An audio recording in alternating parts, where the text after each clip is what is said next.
¿Alguna vez te has preguntado por qué creemos en ciertas cosas sobre la Biblia que en realidad nunca estuvieron en ella? Es increíble cómo algunas tradiciones se han vuelto tan fuertes que las aceptamos sin cuestionar. Hoy te voy a revelar 6 tradiciones que probablemente siempre has creído que eran bíblicas, pero que te van a sorprender. Prepara tu corazón, abre tu mente y agarra tu Biblia. Vamos juntos a descubrir lo que realmente está escrito en la palabra de Dios y lo que es solo tradición popular. 1. La manzana del pecado original. Cuando pensamos en el jardín del Edén, una de las primeras imágenes que nos viene a la mente es Eva mordiendo una manzana roja y jugosa, ¿verdad? Esta escena ha sido retratada en incontables pinturas, películas y libros a lo largo de los siglos. ¿Pero sabías que en ningún momento la Biblia menciona que el fruto prohibido era una manzana? En Génesis capítulo 3, versículo 6, solo encontramos la mención al fruto del árbol. El texto dice: viendo la mujer que el árbol era bueno para comer, agradable a la vista, y árbol codiciable para obtener sabiduría, tomó de su fruto y comió. Génesis 3, 6. El origen de esta interpretación se remonta a la traducción latina de la Biblia, la Vulgata, donde la palabra malum puede significar tanto mal como manzana. Esta ambigüedad lingüística, combinada con el simbolismo de la manzana en la cultura romana, terminó influyendo en artistas e intérpretes medievales. En realidad, el enfoque de la narrativa bíblica no está en el tipo de fruto, sino en la desobediencia de Adán y Eva al mandato divino. En Génesis 2, versículos 16 y 17, Dios es claro: de todo árbol del jardín podrás comer libremente, pero del árbol del conocimiento del bien y del mal no comerás. Algunos estudiosos sugieren que el fruto podría haber sido una granada, una higuera o incluso una palma, frutas comunes en la región del creciente fértil, donde tradicionalmente se cree que estaba el jardín del Edén. Sin embargo, lo importante es entender que la esencia de la historia no está en el fruto en sí, sino en las consecuencias de la desobediencia. El verdadero fruto prohibido fue la elección de no confiar en Dios y buscar sabiduría y poder independientemente de Él. Como nos enseña Romanos 5, versículo 19. Porque por la desobediencia de uno solo, muchos pecaron, de la misma manera, por la obediencia de uno solo, muchos serán justificados. 2. Los 3 Reyes Magos. Cada Navidad vemos esa escena tradicional. 3 Reyes Magos, cada uno con su corona dorada, montados en camellos, siguiendo la estrella de Belén para llevar regalos al niño Jesús. Pero te vas a sorprender al saber que la Biblia nunca mencionó que eran 3, ni que eran reyes, y mucho menos sus nombres: Melchor, Gaspar y Baltasar. Veamos lo que realmente dice Mateo 2, versículos 1 y 2. Nacido Jesús en Belén de Judea en tiempos del rey Herodes, vinieron de oriente a Jerusalén unos magos diciendo: ¿dónde está el rey de los judíos que ha nacido? Porque vimos su estrella en oriente y hemos venido a adorarlo. El texto bíblico usa la palabra magos, que en griego es magoi.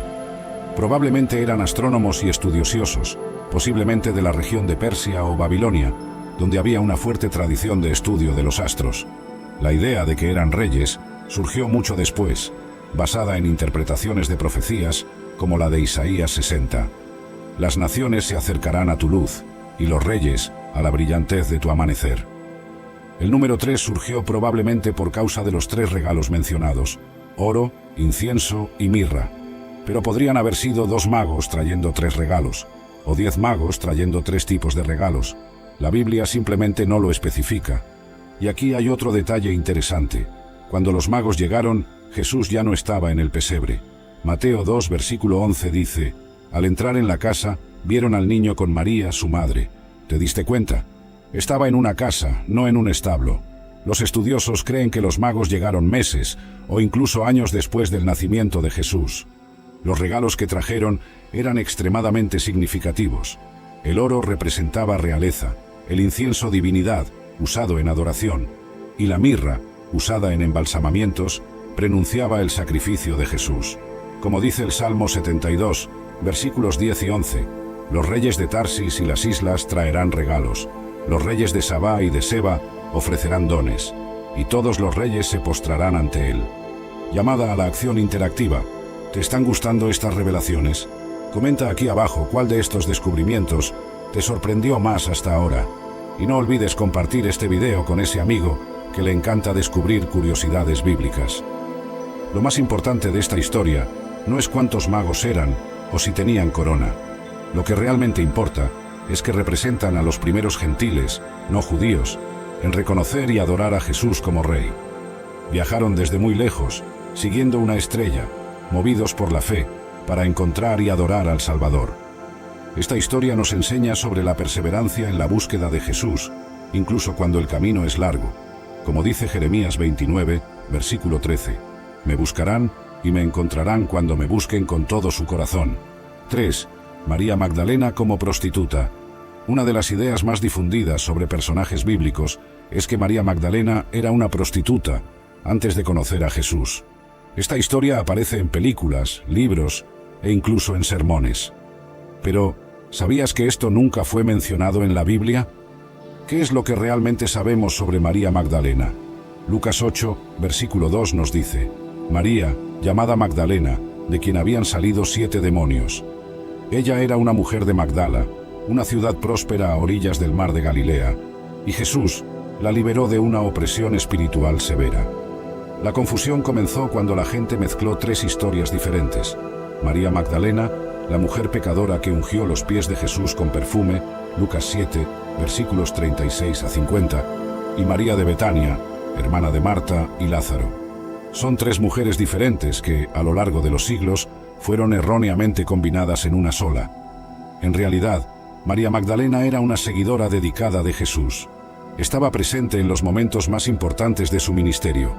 Fue una de las pocas que permaneció al pie de la cruz, Juan 19, versículo 25. Ayudó en el entierro, Marcos 15, versículo 47. Y fue la primera persona en ver a Jesús resucitado, Juan 20, versículos 14 a 18. Piensa solo, Jesús le confió el mensaje más importante de la historia, su resurrección. Juan 20, versículos 17 y 18, registra: «Ve a mis hermanos y diles, subo a mi Padre y a su Padre, a mi Dios y a su Dios». Entonces, María Magdalena fue a anunciar a los discípulos: «Vi al Señor». El ejemplo de María Magdalena nos enseña sobre transformación y propósito. Después de ser liberada, no solo siguió a Jesús, sino que se convirtió en una de las principales testigos de su ministerio. Como dice 2 Corintios 5, versículo 17, «Si alguno está en Cristo, es una nueva creación. Lo viejo ha pasado, he aquí, lo nuevo ha llegado». Esta historia también nos muestra cómo Jesús valoraba a las mujeres en una época en que eran marginadas. No solo las aceptaba como seguidoras, sino que les confiaba roles importantes. María Magdalena no necesita leyendas ni historias inventadas. Su verdadera historia bíblica ya es lo suficientemente poderosa. La transformación de María Magdalena no fue de prostituta a seguidora, sino de una persona espiritualmente oprimida a una líder espiritual. Como dice Gálatas 5, versículo 1. Para la libertad fue que Cristo nos liberó.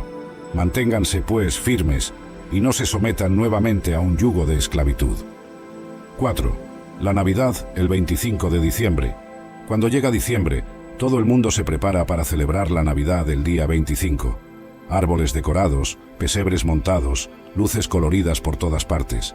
Pero aquí va una revelación que puede sorprenderte. La Biblia nunca mencionó esta fecha para el nacimiento de Jesús. De hecho, hay varios indicios de que él nació en otra época del año. Comencemos analizando lo que la Biblia realmente nos cuenta sobre el nacimiento de Jesús. En Lucas 2, versículo 8, encontramos una pista interesante. Había pastores que estaban en los campos y cuidaban de su rebaño durante las vigilias de la noche. Para entender por qué esto es significativo, necesitamos conocer un poco sobre el clima y las costumbres de la región de Belén. En Judea, diciembre es un período de lluvias y frío intenso. Los pastores de esa época no solían mantener sus rebaños en los campos durante las noches de invierno. Era una práctica que ocurría principalmente entre marzo y octubre.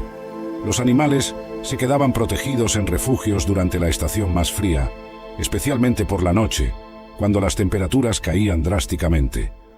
Otro detalle revelador está en Lucas 2, versículos 1 a 4, cuando menciona el censo ordenado por César Augusto. El texto nos dice: «En aquellos días, César Augusto emitió un decreto ordenando el censo de todo el Imperio Romano. Este fue el primer censo que se hizo cuando Quirino era gobernador de Siria, y todos iban a su ciudad natal para inscribirse. Los romanos eran administradores extremadamente eficientes. No exigirían que la población viajara durante el invierno, cuando las carreteras se volvían embarradas y peligrosas debido a las lluvias. Además, las mujeres embarazadas, como María, tendrían aún más dificultad para viajar en esas condiciones. Pero entonces, ¿por qué celebramos la Navidad el 25 de diciembre? La historia detrás de esta elección es fascinante y nos lleva de regreso al siglo IV después de Cristo. En esa época, el Imperio Romano celebraba una importante fiesta pagana llamada Dies Natalis Solis Invicti, el nacimiento del Sol Invencible, justamente el día 25 de diciembre. Esta fiesta del Sol Invencible era especialmente importante en el Imperio Romano porque marcaba el solsticio de invierno, cuando los días comenzaban a alargarse nuevamente. Los romanos creían que el sol renacía, venciendo la oscuridad del invierno. Era una celebración llena de símbolos, fiestas e intercambio de regalos. Cuando el cristianismo se convirtió en la religión oficial del Imperio Romano, la Iglesia enfrentó un desafío interesante: cómo lidiar con todas estas fiestas paganas profundamente arraigadas en la cultura popular. La estrategia adoptada fue cristianizar estas celebraciones, dándoles nuevos significados cristianos. El Papa Julio I, en el año 350 después de Cristo, oficializó el 25 de diciembre como fecha del nacimiento de Jesús. Fue una elección estratégica. En lugar de intentar eliminar una fiesta popular, la Iglesia transformó su significado. El simbolismo era perfecto. Jesús, la verdadera luz del mundo, naciendo cuando la luz natural comenzaba a vencer las tinieblas del invierno. Pero existen otras teorías interesantes sobre la elección de la fecha. Una de ellas está relacionada con una antigua creencia judía de que los profetas morían en la misma fecha en que fueron concebidos.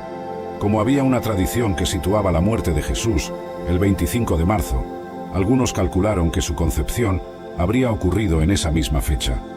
Contando 9 meses después, llegamos al 25 de diciembre. Los evangelios nos dan algunas pistas sobre cuándo Jesús podría haber nacido realmente. En Lucas 1, aprendemos que Juan el Bautista nació 6 meses antes que Jesús. El texto también menciona que Zacarías, padre de Juan, estaba sirviendo en el templo cuando recibió la noticia del embarazo de Isabel. Conociendo la escala de los sacerdotes en el templo, algunos estudiosos sugieren que Jesús podría haber nacido en otoño, posiblemente durante la fiesta de los tabernáculos. Hablando de la fiesta de los tabernáculos, hay un simbolismo hermoso en esto. En Juan 1, versículo 14, cuando dice que el Verbo se hizo carne y habitó entre nosotros, la palabra habitó, en griego, literalmente significa tabernaculó, o armó su tienda. Si Jesús realmente nació durante esta fiesta, sería una representación perfecta de Dios viniendo a habitar entre su pueblo. Las propias condiciones del nacimiento de Jesús nos dan más pistas. Lucas 2, versículo 7, cuenta que no había lugar para ellos en la posada. Belén se llenaba durante las grandes fiestas judías, cuando peregrinos venían de todas partes.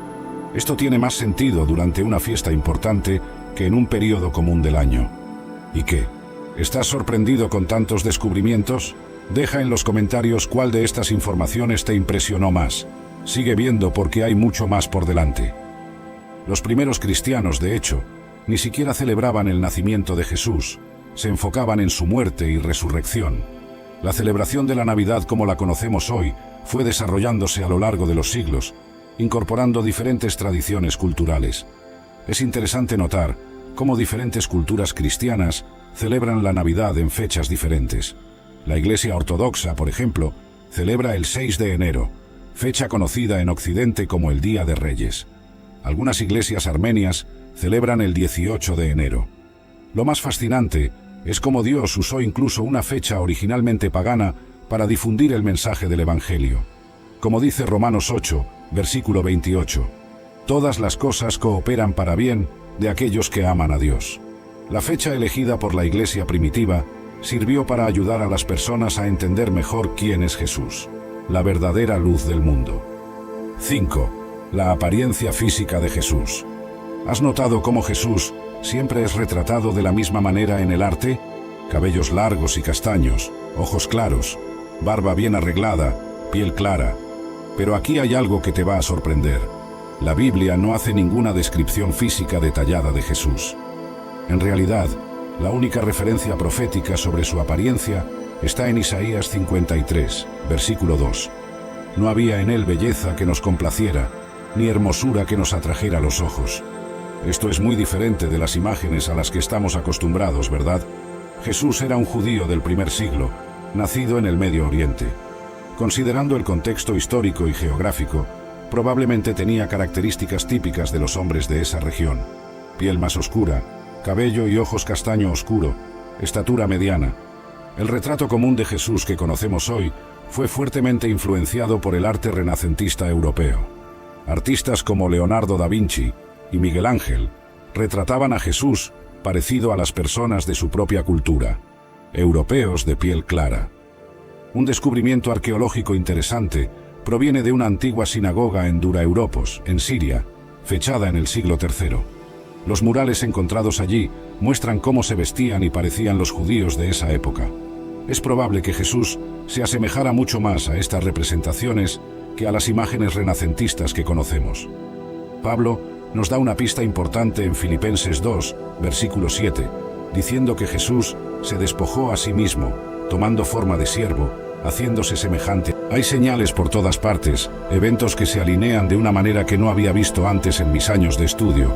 No estoy hablando de fechas específicas, porque ya sabes lo que dice la Escritura sobre eso, pero sí estoy hablando de temporadas, de patrones que Dios mismo estableció para que pudiéramos reconocer cuándo nos acercamos a algo grande.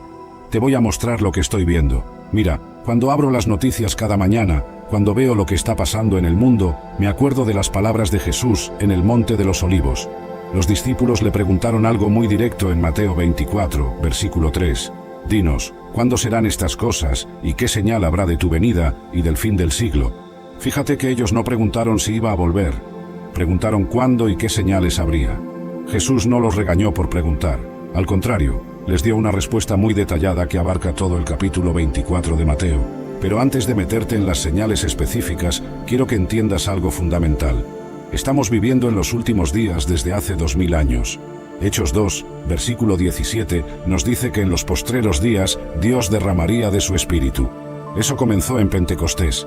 Cada generación de cristianos ha vivido esperando el regreso del Señor, y eso está bien, es lo que se supone que hagamos. Pero hay algo diferente en nuestra época, algo que hace que los cabellos se me pongan de punta cuando lo analizo con cuidado. Durante toda la historia de la Iglesia, han habido guerras, rumores de guerras, terremotos, hambrunas. Jesús dijo que estas cosas tenían que suceder, pero que el fin no sería inmediatamente. Son como dolores de parto, dijo. Y aquí está la clave. Los dolores de parto se van intensificando hasta el momento del nacimiento. Lo que estamos viendo ahora no son solo las señales que siempre han existido. Es la intensificación de esas señales, la frecuencia, la magnitud. Es como si el reloj profético de Dios estuviera acelerándose. Cuando miro las estadísticas de terremotos en los últimos 50 años, veo un patrón claro de incremento. No solo en número, sino en intensidad. El terremoto de Turquía y Siria, que mató a más de 50.000 personas. Los terremotos en Japón que siguen sacudiendo la región. Los movimientos sísmicos que están afectando lugares que antes eran estables. Las guerras también están cambiando. Ya no son conflictos regionales aislados. Son conflictos que involucran a las grandes potencias mundiales, que tienen el potencial de escalar a algo mucho más grande. La situación en Ucrania, las tensiones en el Medio Oriente, los conflictos que amenazan con involucrar a Estados Unidos, China, Rusia. Pero hay algo más sutil que está pasando, algo que quizás notes si prestas atención. La velocidad con la que se desarrollan los eventos ahora es incomparable con cualquier época anterior de la historia. Una crisis puede comenzar en un lugar del mundo y en cuestión de horas estar afectando a todo el planeta. Hace 100 años, una guerra en Europa tardaba meses en afectar seriamente a América. Ahora, un conflicto en cualquier parte del mundo puede colapsar los mercados globales en minutos. Una pandemia puede paralizar a toda la humanidad en semanas. Una crisis económica puede extenderse por todo el planeta antes de que alguien pueda reaccionar adecuadamente. Esta aceleración de eventos no es casualidad. Es parte del patrón que Jesús describió cuando habló de los dolores de parto. Conforme se acerca el momento del parto, los dolores se vuelven más frecuentes y más intensos. Daniel 12, versículo 4, dice algo muy interesante. Pero tú, Daniel, cierra las palabras y sella el libro hasta el tiempo del fin. Muchos correrán de aquí para allá, y la ciencia se aumentará. Fíjate en esa descripción, muchos correrán de aquí para allá. Eso describe perfectamente nuestra época de viajes masivos, de globalización, de movimiento constante de personas por todo el planeta. Y la ciencia se aumentará. El conocimiento humano se ha duplicado varias veces solo en las últimas décadas. Pero hay otra señal que me llama poderosamente la atención, una que Jesús mencionó específicamente y que estamos viendo desarrollarse ante nuestros ojos de una manera que ninguna generación anterior pudo presenciar. La señal a la que me refiero es Israel, y cuando digo Israel, no estoy hablando solo de un país más en el Medio Oriente, estoy hablando del reloj profético más preciso que Dios nos dio para entender en qué momento de la historia estamos viviendo. Jesús mismo nos dio esta clave en Lucas 21, versículo 24. Y caerán a filo de espada, y serán llevados cautivos a todas las naciones, y Jerusalén será hollada por los gentiles, hasta que los tiempos de los gentiles se cumplan. Fíjate en esa frase, hasta que los tiempos de los gentiles se cumplan. Jesús estaba hablando de un período específico en el que Jerusalén estaría bajo control de los gentiles, de los no judíos. Ese período comenzó en el año 70 después de Cristo, cuando el general romano Tito destruyó Jerusalén y dispersó a los judíos por todo el mundo. Durante casi 1900 años, los judíos vivieron esparcidos por las naciones, exactamente como Jesús había profetizado. Jerusalén estuvo bajo control romano, bizantino, islámico, otomano, británico, nunca bajo control judío, pero luego pasó algo que sacudió al mundo profético. En 1948, después de casi 2 milenios de dispersión, Israel se convirtió nuevamente en una nación. En 1967, en la Guerra de los 6 días, Jerusalén volvió a estar bajo control judío por primera vez desde el año 70. ¿Te das cuenta de la magnitud profética de esto? Una nación que había dejado de existir durante 1900 años, un pueblo que había estado disperso por todo el mundo, de repente regresa a su tierra ancestral y recupera su capital sagrada. Esto no tiene precedentes en la historia humana. Las naciones que desaparecen, desaparecen para siempre. Los imperios que caen no se levantan después de 2 milenios. Pero Israel sí. Jesús nos dio otra clave profética relacionada con esto en Mateo 24, versículo 32. De la higuera aprended la parábola. Cuando ya su rama está tierna y brotan las hojas, sabéis que el verano está cerca. Muchos estudiosos bíblicos identifican la higuera con Israel. A través de toda la Escritura, la higuera se usa como símbolo de la nación judía. Cuando Jesús maldijo la higuera estéril en Marcos 11, muchos lo interpretan como un juicio profético sobre Israel por rechazar al Mesías. Pero aquí en Mateo 24, Jesús habla de la higuera reverdeciendo, de sus ramas volviéndose tiernas y brotando hojas. Si la higuera representa a Israel, entonces el reverdecimiento de la higuera representa la restauración de Israel como nación. Y eso es exactamente lo que hemos visto. Israel no solo regresó como nación, sino que ha florecido de maneras extraordinarias. Un desierto que había estado desolado durante siglos ahora florece con agricultura avanzada. Una tierra árida ahora produce frutas y vegetales que se exportan por todo el mundo. Pero hay algo más profundo aquí. Jesús dijo que cuando veamos esto, cuando veamos a la higuera reverdecer, sabríamos que el verano está cerca. En el contexto profético, el verano representa el tiempo de la cosecha, el tiempo del fin. Luego Jesús añadió algo que debería hacernos reflexionar profundamente. De cierto os digo, que no pasará esta generación hasta que todo esto acontezca. Mateo 24, versículo 34. ¿Qué generación? La generación que vea el reverdecimiento de la higuera, la generación que vea a Israel restaurado como nación. Esa generación no pasará hasta que se cumplan todas las profecías relacionadas con la segunda venida de Cristo. Una generación bíblica se calcula generalmente entre 40 y 80 años. Israel se convirtió en nación en 1948. Si calculamos 80 años desde esa fecha, llegamos a 2028. Si calculamos desde 1967, cuando Jerusalén fue recuperada, llegamos a 2047. No estoy estableciendo fechas, porque la Escritura nos prohíbe eso. Pero sí estoy observando patrones, estoy reconociendo temporadas, como Jesús nos mandó a hacer. Hay otro elemento del reloj profético que me tiene completamente asombrado. Durante toda la historia humana, desde Abraham hasta hoy, Dios ha trabajado con períodos específicos de tiempo que se repiten constantemente en la Escritura. El número 40 aparece una y otra vez. 40 días de lluvia en el diluvio, 40 años de Israel en el desierto, 40 días de Moisés en el monte, 40 días de Jesús en el desierto, 40 días entre la resurrección y la ascensión. El número 70 también es proféticamente significativo.